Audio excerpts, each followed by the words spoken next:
வணக்கம் மக்களே, நான் உங்க கோகுல். அதாவது பொன்ராஜ் அவர்கள் அரசியல் விமர்சகர், டிஎம்கே ஆதரவாளர் அப்படின்ட்டு இவரை வந்து பல கோணங்கள்ல இவரை வந்து அழைச்சிட்டு வராங்க. இவரை பத்தி நிறைய பேச்சுக்கள் என்பது போயிட்டு இருக்கு. ஸோ அப்பேற்பட்டவர் வந்து ரீசெண்டா தாவேகா சார்ந்து சில குற்றங்களை வந்து அடுக்கி இருந்தாரு. அதாவது சில பெண்கள் வந்து விஜய் அவர்களுக்கு வந்து அக்காவா, தங்கச்சியா, ஏன் அவருக்கு தேவைப்பட்ட பொண்டாட்டியா கூட இருப்பேன்னு சொல்றது இந்த உலகத்துக்கு தற்குறிகளை வந்து வெளிச்சம் போட்டு காட்டினதுக்கு விஜய் அவர்களுக்கு வந்து நன்றி. அதாவது அக்காவா, தங்கச்சியா, ஏன் பொண்டாட்டியா கூட இருப்பேன்னு சொல்றது விபச்சாரம் கூட்டம் ஒண்ணு வந்து இருக்குது. ஸோ அந்த தற்குறிகளை வந்து காட்டினதுக்கு விஜய் அவர்களுக்கு நன்றி அப்படின்ட்டு ஸோ பொன்ராஜ் அவர்கள் குறிப்பிட்டது இப்ப சர்ச்சையாக மாறி நிக்குது. ஸோ விஜய் அவர்களும் சென்னையில இருக்கக்கூடிய டிஜிபி ஆபீஸ்ல போயிட்டு புகார் கொடுத்துட்டு வந்துட்டாரு பொன்ராஜ் அவர்கள் மேல.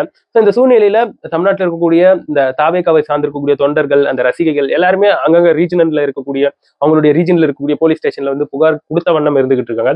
இது போன்ற ஒரு சூழ்நிலையில வந்து பொன்ராஜ் அவர்கள் வந்து எந்த பெண்ணையும் நான் பொதுவா அந்த மாதிரி திட்ட மாட்டேன், எந்த ஒரு பெண்ணையும் பொதுவா நான் திட்டவே இல்லை.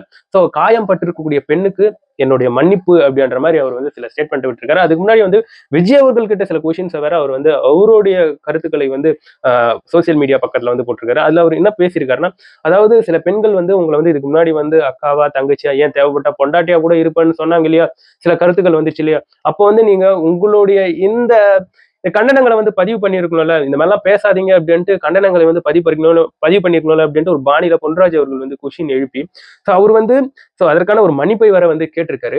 இந்த இடத்துல பொன்ராஜ் அவர்கள் வந்து செஞ்சிருக்கக்கூடிய இந்த தவறுன்ட்டு ஒரு சிலர் வந்து என்ன சொல்றாங்கன்னா, அதாவது எந்த பெண் சொல்லியிருக்காங்களோ அந்த பெண்ணை வந்து இவர் வந்து குறிப்பிட்டு சொல்லியிருந்தா இது வந்து இவ்வளவு பெரிய பிரச்சனையாக மாறி இருக்காது.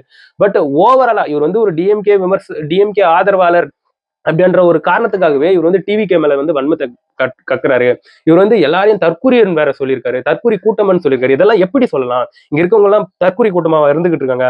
எப்படி இந்த மாதிரி எல்லாம் இவங்க தற்குறின்ட்டு பதிவு பண்ணலாம்? விபச்சார கூட்டமன் வேற பதிவு பண்ணியிருக்காரு. இதெல்லாம் எப்படி சொல்லலாம் அப்படின்ட்டு டிவிகேவை சார்ந்திருக்கக்கூடிய அந்த ரசிகர்கள், தொண்டர்கள் வந்து பல கேள்விகளை வந்து எழுப்பிட்டு வராங்க. இந்த மாதிரி டிவிகேவை சார்ந்திருக்கக்கூடிய ரசிகர்கள், தொண்டர்கள் பல கருத்துக்களை வந்து பதிவிட்டு வராங்க. அதே சமயத்துல ஒரு சிலர் வந்து எக்ஸ்ட்ரீமா இந்த கமெண்ட் செக்ஷன்ல வந்து கமெண்ட் பண்ணி வைக்கிறாங்க.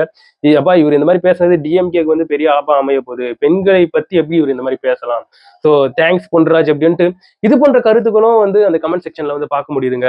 ஸோ ஏன்னா இப்ப வந்து தேர்தல் என்பது சீக்கிரமா வரப்போகுது. நம்மளுக்கு எண்ணி பார்த்தா என்ன 25 நாள் 23 நாள் இருக்கு. ஸோ இந்த மாதிரியான ஒரு சூழ்நிலையில வந்து எந்த ஒரு பிரச்சனையா இருந்தாலும் இப்ப வந்து பெரிய அரசியல் ஆக்குவாங்க. ஸோ இப்போ டிவிக்கே இது வந்து ரொம்ப சிறந்து பெரிய அரசியல் ஆக்கிட்டு இருக்காங்க. ஸோ எந்த பெண்ணை திட்டினாலும் அது திட்டினதுக்கு சமம் தான் அப்படின்ட்டு அவங்க வந்து அவங்களுடைய அரசியலை வந்து முன்னெடுத்திருக்காங்க. இனிமேங்க இதை பற்றி நீங்க என்ன நினைக்கிறீங்கன்றது கமெண்ட் செக்ஷன்ல பதிவு பண்ணுங்க.